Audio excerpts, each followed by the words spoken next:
Thank you to the speakers that are here with me today. The topic of this session will be why open source for payments infrastructure.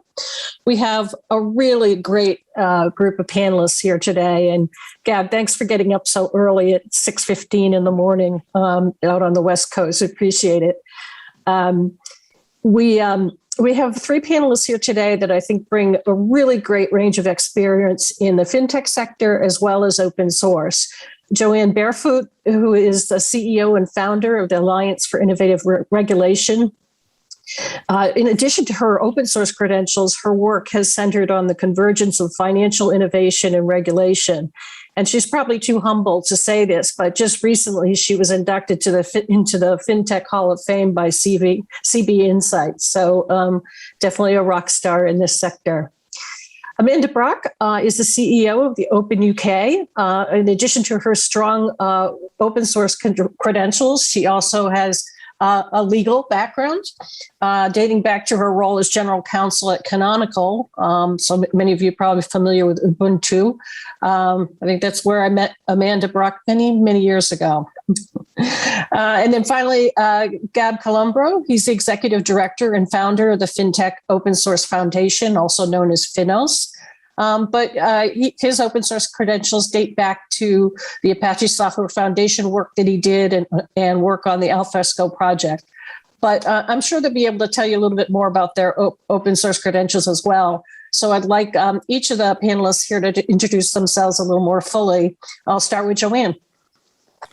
Great, thank you. It's wonderful to be here. I'm such an admirer of Mojaloop. And as you said, Paula, my background includes having been a bank regulator in the United States. I was deputy controller of the currency.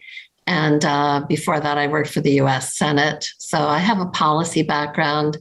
And then I spent 2 years at Harvard researching how technology is changing consumer finance and grappling with the question of how best to regulate that.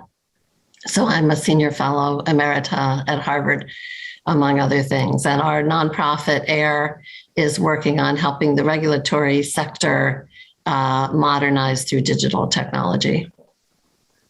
Great. Thank you, Joanne. Amanda? Well, that's an intimidating act to follow. Brilliant, the CV, Joanne. I'm Amanda Brock. I'm CEO at OpenUK, and I've worked in and around the open source space most of the last 13 years. And as Paula said, my background is legal. I was a lawyer for 25 years, and I was the first lawyer to work for a company you may have heard of, an open source company called Canonical, which runs Ubuntu. I ran the legal team there for about 5 years. And I got deeply involved in open source, and I really engaged with what it's all about. And I know we're going to talk more about that in the panel today. I work for an array of different organizations on advisory boards and stay connected both in commercial organizations and not-for-profits. And I think I'm a bit unusual as a tech lawyer. And not only that I left being a lawyer and became a CEO, but also because I have actually worked randomly once or twice in financial services. And I've had jobs in organizations where part of my role was things like insurance or consumer credit. So brought me into the financial world and gave me a bit of understanding in that space. And I think most importantly for the discussion today, I worked for a mobile network operator in 2016-17. And I was doing fintech on the phone for them, but in emerging markets. So in places like Pakistan, Algeria, and Bangladesh. And it was something that I found myself quite passionate about. So I'm really looking forward to the discussion today. Great. Thanks, Amanda. And then finally, Gab, I'm delighted to see you're the gender minority here today. But please introduce yourself. Thank you, Paula. And yeah, it's hard to come after Amanda and Joanne, but I actually do have a technical background. I was born and bred in open source communities. As you mentioned, I worked for many years in a company called Alfresco, which is open source enterprise content management. So I sort of have both the commercial open source experience and I've built, my primary audience has always been developers building SDKs and sort of developer experience across multiple open source projects, including projects under the Apache Software Foundation. And then about 5 or 6 years ago, I had the honor to be called to run what is now the FinTech Open Source Foundation. That was a pretty interesting learning experience, trying to bring open source to a pretty, closed world like financial services.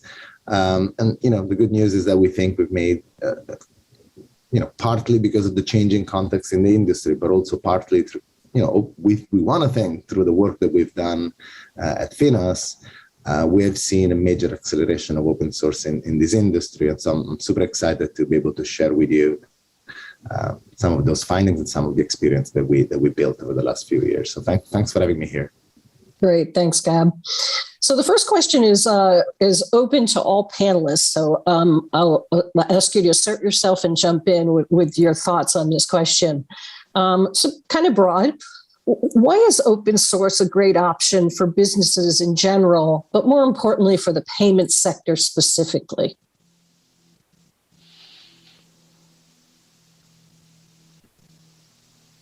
I guess I'll jump in first. Go for it. Excellent. Okay. Well, I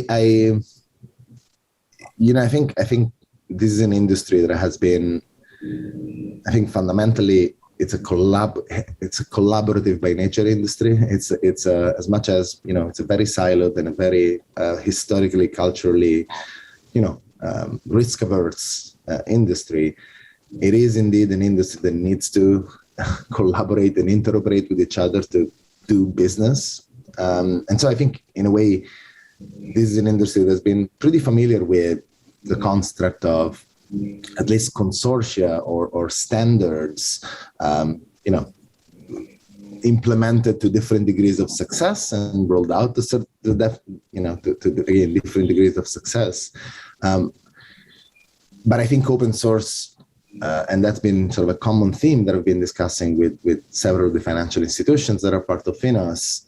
Open source has a whole additional layer of concreteness to interoperability. And specifically, again, I come from a developer background. I worked in standards in the past, and I found out that, adding an open source layer, adding an open source reference implementation, an SDK to a certain standard does indeed drastically raise the chances that a standard, gets implemented, gets, successfully brought to production. And so I think, to me, there's been a message that I've been keeping hammering with financial institutions. Again, very familiar with consortium standards, less so with take the standard, implement it, bring it as easy as possibly, as frictionlessly as possible in the hands of a developer.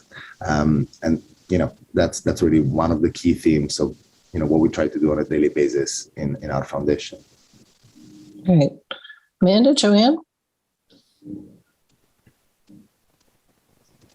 Amanda, Sorry, I thought she said Joanne. No. Yes, absolutely. No, I was about to jump in, and I was just thinking about it. I think there's so much to unpack in that conversation.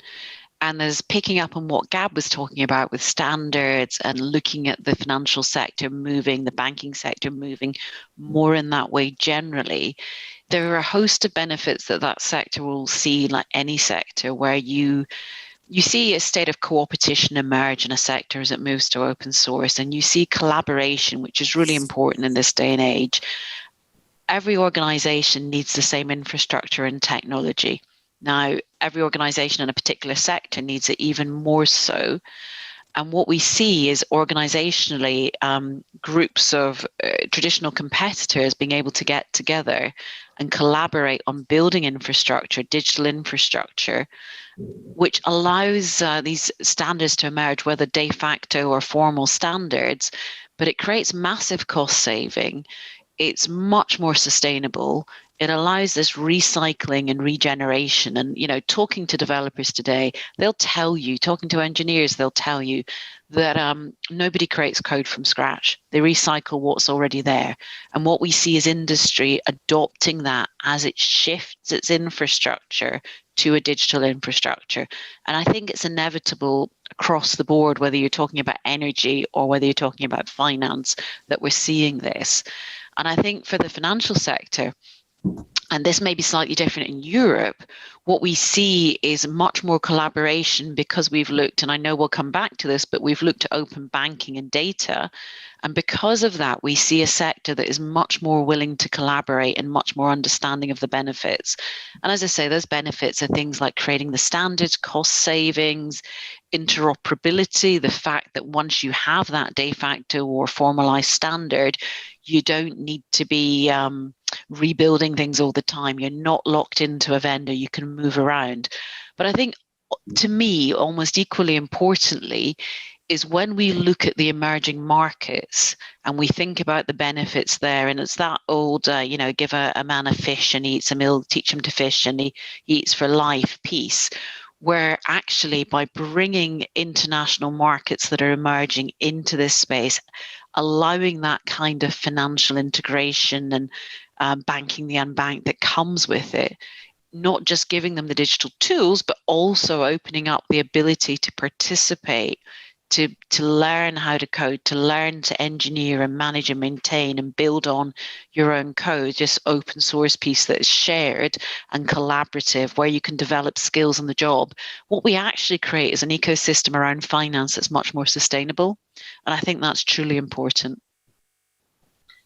Yeah, I agree with both Gab and Amanda. And I think this sector has lagged behind the tech world clearly in this. That the tech world figured out, a couple of decades ago, over a decade ago, that you can have your proprietary code and you think that that's valuable to you, but it's actually more valuable to you if you can get lots of people to use it and create an interoperable ecosystem on which then people can build additional proprietary tools. And when you do that, you create interoperability, which heaven knows the payment system is all about interoperating. And you also then create scalability and efficiency and reduced costs, as Amanda said. And in the context of financial inclusion and the work of Mojaloop, that in turn also can bring more people into being able to access financial services if they are less expensive and more interoperable, more portable, and so on. Amanda also touched on the problem of vendors. And I think in financial services and financial regulation, for that matter, there's a huge issue of there's a term of art for vendor capture. People get locked into closed garden walled ecosystems that are not interoperable outside of that system. And those technologies tend to become obsolescent over time. And it's a big project to switch. If you are building on open source, you have a much better opportunity to be able to keep your system up to date and nimble and continuously improving. And in our world of tech, this is essential today. Tech is changing so fast. Everything's changing so fast. We can't afford to be living in systems that are just falling farther and farther behind the curve. And I'd add one other thing, and it's sort of counterintuitive, but a good open source tool should be more secure than a piece of code that you write for yourself. Because it has a lot of eyes on it. People are finding the bugs and getting rid of them continuously rather than leaving something that is a vulnerability undetected. Can I jump in? Joanne, you're one of the first people I've heard say that in a session since the Biden order came out in the US and the discussion around security. And it's exactly what I've been saying to other people. The transparency must make it more secure. And there's this initial reaction where people are like, oh, it's open, it can be seen, it can't be secure. And it has to be the opposite of that. And it's that old, it's Linus's law, many eyes make a bug shallow. Yeah, exactly. Exactly. Excellent point, Amanda. And even to pivot on that, there's other fears about openness. I mean, a lot of times people interpret open source meaning open data, which that's a scary proposition in the financial sector where they're trying to protect their consumers' privacy. Why is this premise wrong? Amanda?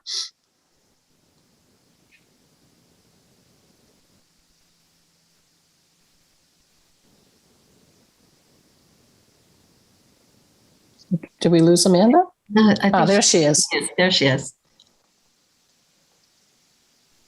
No, we're not hearing her. Lost your sound. I'll jump in, Paula. Sure. I think that it's, as you say, it's people are scared. I know we're going to talk later about regulators. They're very nervous that open source sounds like open data, open information, and so on. But it's the power of the crowd to be able to, if you have a lot of eyes on something, as Amanda says, you have a lot of people vetting it, a lot of people using it, they're figuring out what's wrong with it. And so the vulnerability, if it's being done right, especially if it's a highly used piece of code, is going to be well vetted. Yep. Let's just do a quick sound check, see if we've got Amanda back. You do, but I couldn't hear the end of your question. I'm so sorry. Yeah, so I was pivoting from the concept of security to open data. I mean, a lot of people think that open source means that the data is open as well, which is a scary proposition in the financial sector where they're trying to protect their customers' identity and privacy. Why is that premise wrong, that open source is it's actually not open data? It's the real lawyer's question, that one. So it's a question of terminology, isn't it? So open source, I hate as a term, and I'm always correcting it in our documents. And we use open technology, and we use that to mean the three opens, as we refer to them: open source software, open hardware, and open data. And it's one of my sort of pet hates is seeing open source, because it just confuses people. When I see open source, I always mean software. But some people mean that generic set of three, and it's really just a definitional confusion. But there's also, that they're worlds apart. So your open source software will build an infrastructure and create the setting in which your data is managed, even if you've got something like a database that's been run on it.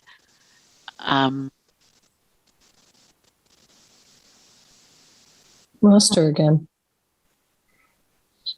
Gab, Joanne, anyone else want to comment on open data while we get Amanda back? Well, I think you're absolutely right. There is a confusion that certainly in my experience I had to address with financial institutions, and as John was saying, similarly with regulators, there is a conversation. But I would want to clarify here that open data is something that should be looked at carefully, because it has, under the right framework, under the right privacy, under the right, technology solutions to exchange data in a sort of safe, in a controlled way. There are, important advantages to open data. So I think, yes, there is an absolute need to clarify the difference that, I've heard these objections so many times, using open source or contributing to open source has almost nothing to do with opening up your data or inadvertently opening up data that, you don't want or you don't need or you should not be opening up. But on the other hand, we're seeing, financial institutions trying to find ways to, with customer experience in mind, with, regulatory requirement and sort of efficiency in mind, AI, ML, KYC, there are several use cases that actually would massively benefit by having some degree of, opening the data under, of course, safe privacy. And we're seeing a lot of algorithms out there like differential privacy, really trying to enable this type of exchange. So yes, my comment is yes, it's absolutely open source doesn't mean opening up your private data, but there are, clear use cases for which to to a degree, exchanging data would actually not only be efficient, but actually deliver a much better customer experience. Yeah. I think that's right, Gavin. I'm sorry my sound went, but I think they're two very distinct things, and it's really important that we keep that. Even the licensing. So if you're using open source software, you'll be working on an OSI approved license. Yeah. If you're using open data, you might be using a license like CDDL, which has come out of the Linux Foundation recently, or a license that's approved by the Open Knowledge Foundation, but they're entirely separate and different things. And by doing one, there is no risk of a knock-on effect of the other. You can't accidentally open all your data up by using open source software. That's a great point. Right, thank you. So Gab, shifting over to the financial institutions themselves, what role are they playing in the open source projects you're affiliated? Are they contributing back to open source projects? I am very happy to report that, yes, they are. And that, that's been a pretty stark difference over the last few years. As I think we're all familiar with,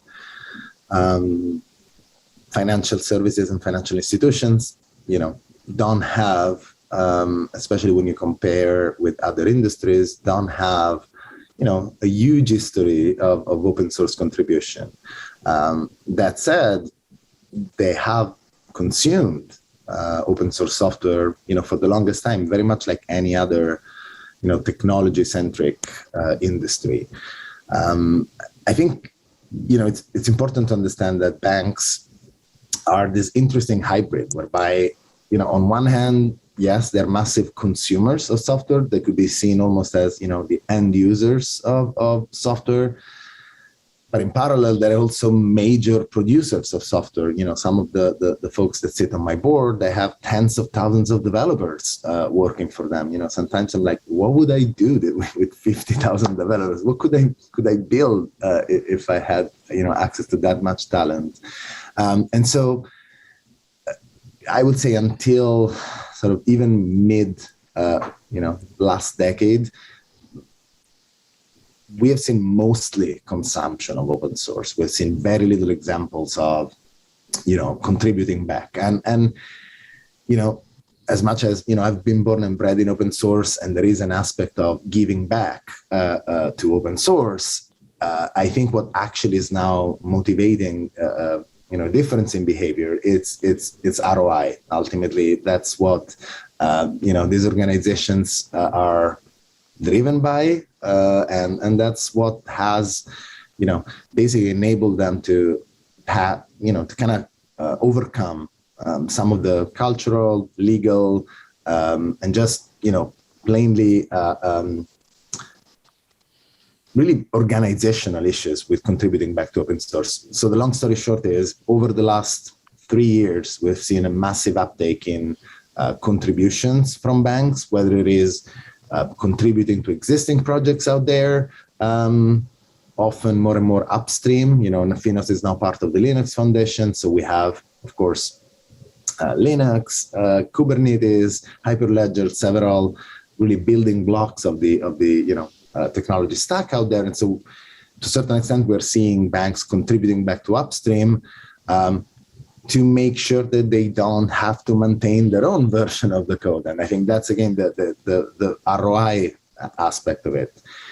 More recently, and I think 2020 has played a key role in that, with the sort of more broad digital acceleration that we're seeing, across the industry.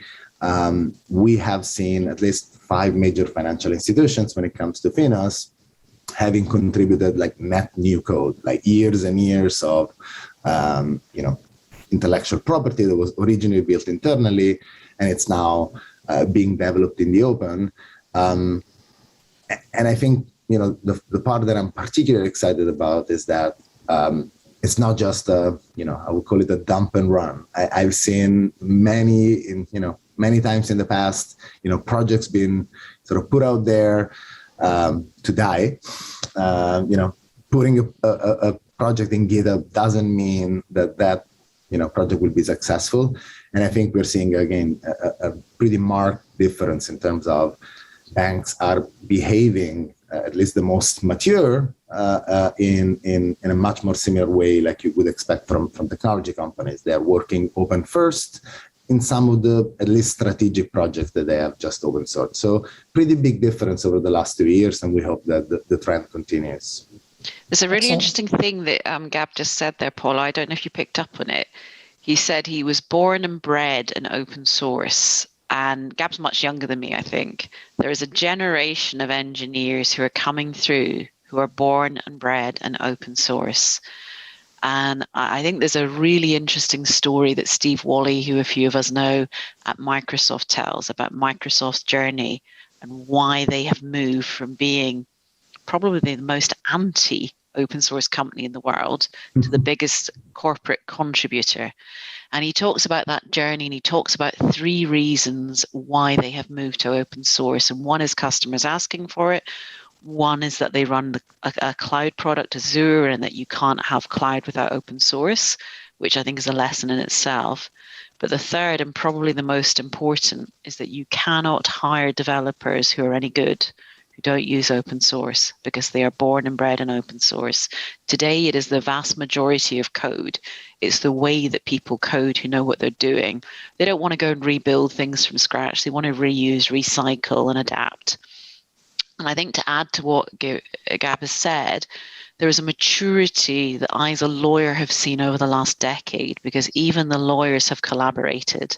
Now, if you can get lawyers to collaborate, you're doing really well.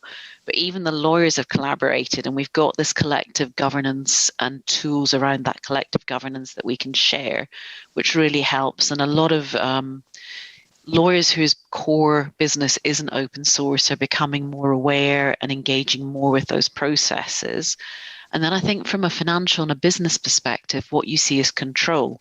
And it's all very well using software, but if you want to have any control in how it evolves, how features are developed, which if you're an organization using at scale you want, you have to be seen to give back and contribute to a community. You have to be part of that community to really put your feature requests in and then be part of how those evolve. And I think that also has impacted the way that people engage with open source and the way they go on that journey from being a user to contributing over time. And I understand that financial services is very regulated, and that makes it slightly different, and it takes a little bit longer to get the engagement. But I think over time we'll see the same journey. Thank you for that, Amanda. And I'm going to pivot here, but I'm going to park that topic about open source developers. Gab, I'm going to come back to you on that in a minute. But I want Joanne to talk about the regulatory community and how they're responding to open source projects. And I guess kind of as a follow-on is, how can we help regulators become proponents of the open source way as a way of removing fragmentation in the marketplace, but also to increase collaboration on fraud and anti-money laundering controls? Yeah, great question.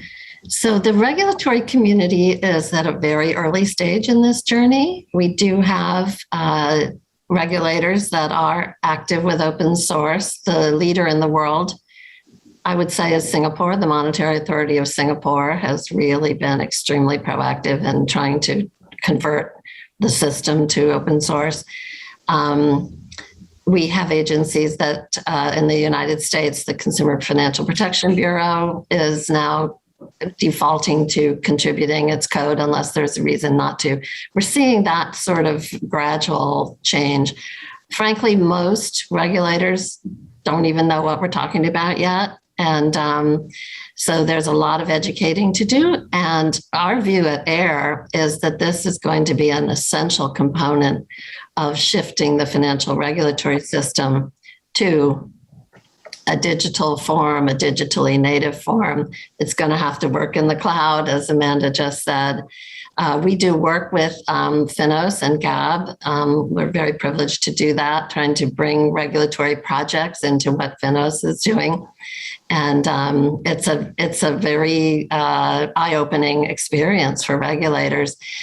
And it solves so many problems for them, one of which is tech talent is a problem for regulators. They have, to the generation shift that Amanda mentioned, they have IT people and they're of an earlier generation, and they don't have the budgets to bring in top tech talent. They aren't hiring engineers from Google for the most part. But if they have a good open source project, you can get volunteer help. You know, the same spirit that Amanda was talking about of sharing and collaborating makes people motivated even in their own time to work on a project and have their name associated with that piece of code that people admire, or to improve on and build on something that someone else did.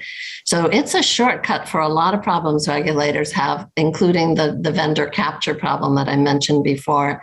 And we do think that this is going to become the norm for regulators, but they're going to have a lot of work to do to get comfortable with it, understand it, and set up the rules for of the road for how to work with it.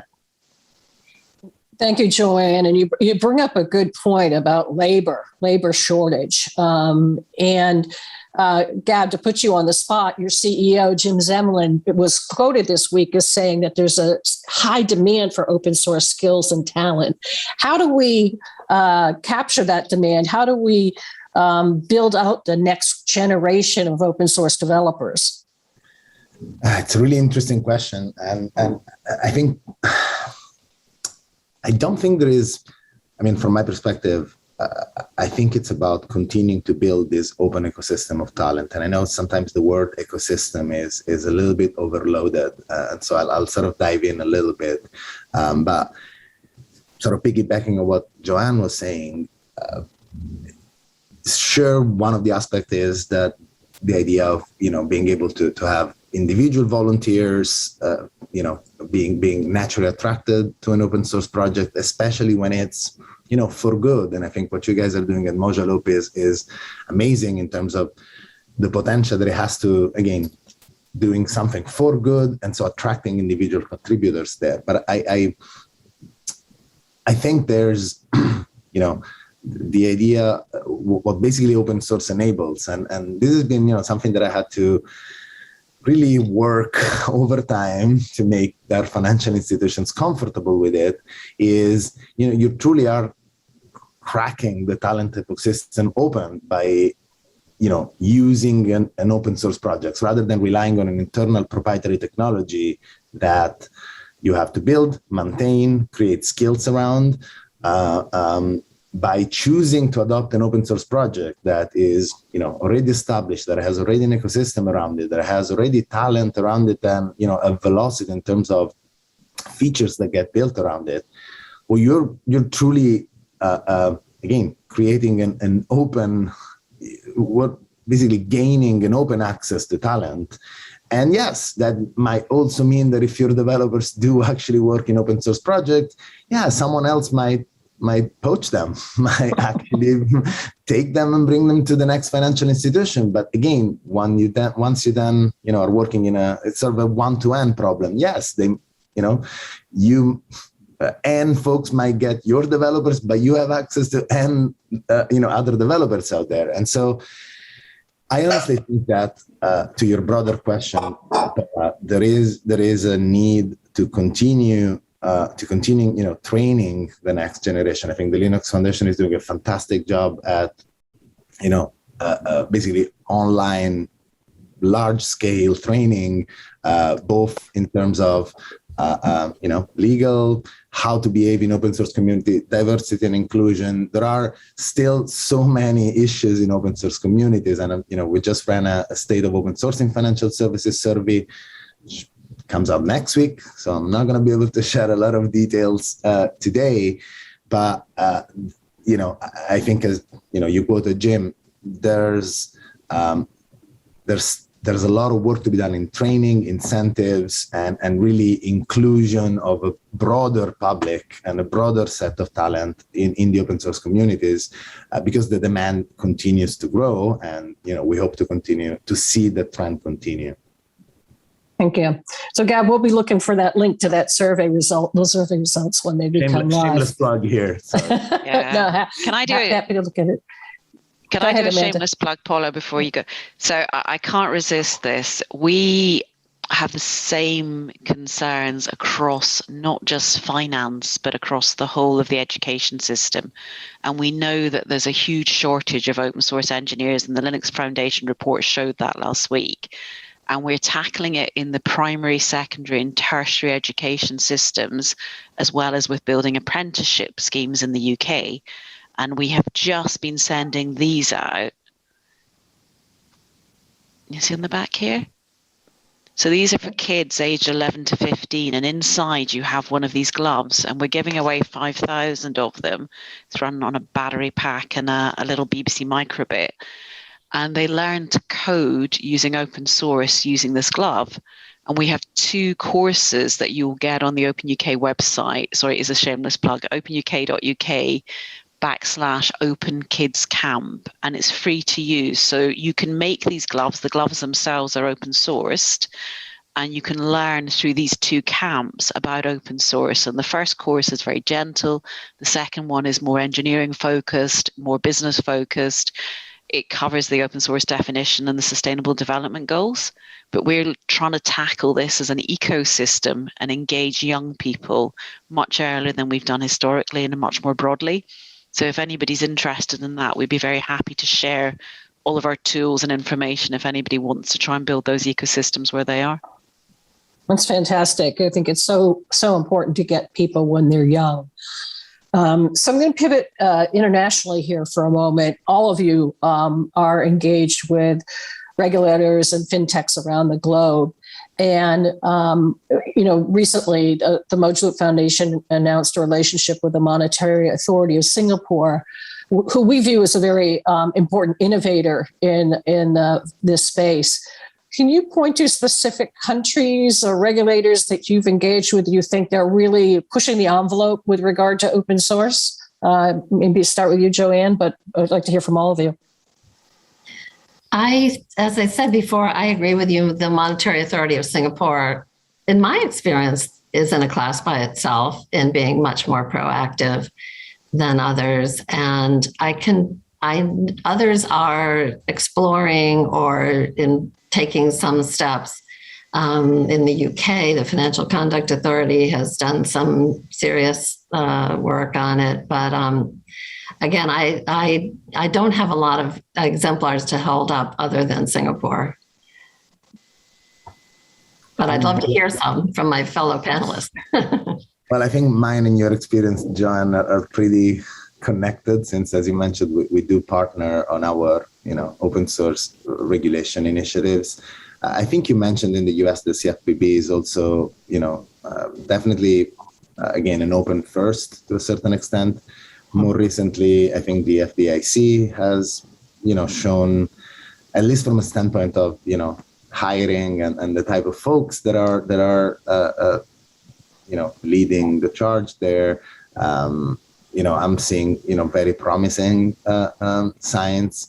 I think that's about it, at least from what I can think of, in terms of, again, there's still a huge sort of work. And look, it's common. We've seen it in all industries. I mean, 5 years ago when I started at FINOS, I found myself having very similar conversations that we had with, the more broad, other technology sectors 10, 15 years ago. And so I would expect that in the same way, regulators, we have some of the, early adopters that we sort of just talked to, probably it's going to take another 10 years to see the majority of regulators understanding that, there is a benefit for them to do open source, and hopefully at a certain point, even producing open source regulation, as Joanne was hinting to before. Probably my grandkids need to grow up before we get there, but no, it's faster than that. It'll be faster than that.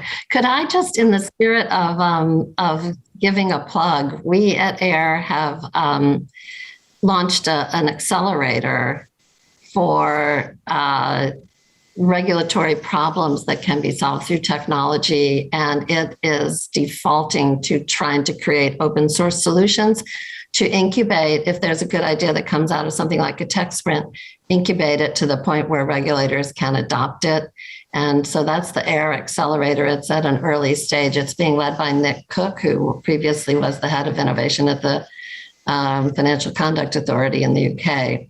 And we are working with some of the US regulators at an exploratory stage, as well as in other parts of the world to try to do that. And we're also writing a white paper on open source for regulation. So watch for those from AIR. Excellent. Excellent. So to the audience here, you've got a lot of things that you can tap into. We'll certainly highlight those in our follow-up communications. Gab's got a new survey coming out. Amanda's got a great toolkit for developing the next generation of developers. Joanne's team is running design challenges and innovative events to accelerate the adoption of open source with regulators. So it seems like there's a lot on hand for you to investigate and learn from. We also will be releasing a white paper later this week. So plenty of homework for the panelists. At this point, I think we do need to wrap up. But I do want to genuinely thank all three of you, Amanda, Joanne, and Gab, for joining us here today. We continue to want to collaborate with your organizations and leverage each other's talent in an open source way. So again, I thank you for your time today, and we'll let you go. Thank you. Thank you. It's a pleasure. Thank you, Paul. Okay.